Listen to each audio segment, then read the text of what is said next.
Firebomb attacks in Ukraine, carried out by Ukrainians. Some do it for money, paid by suspected Russian agents. But others are motivated by the desperation of waiting for news of loved ones. Svetlana hadn't heard from her husband, Dima, for more than 2 years. He was captured not long after the full-scale invasion. A Ukrainian number called me. I picked up and he introduced himself as Dmitry. He spoke with a Russian accent. He said, if you want your husband to come home sooner, I can help, but you'll need to do something. Either set fire to a military facility, a car, or a railway electrical box. Svetlana reported the call to the security service, who told her she should try and stall the Russians while they investigated. She managed to record some of the calls. Pour in a litre of the fluid and add a bit of petrol. Go to some sort of railway junction. Make sure there are no security cameras.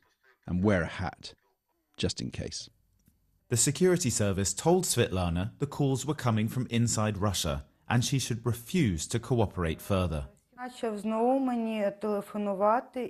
then the threats began.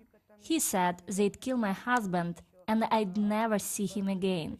For days, he kept calling saying, your husband is being tortured and it's your fault. Did you at any point consider going through with it? No, not for a second. My husband never would have forgiven me if I had done something like that. The authorities say families who report the incidents will be treated as victims. But if they agree, they can be charged with high treason.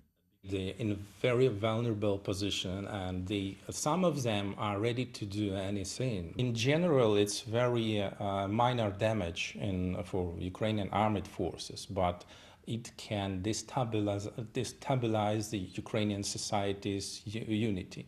So it's a main problem.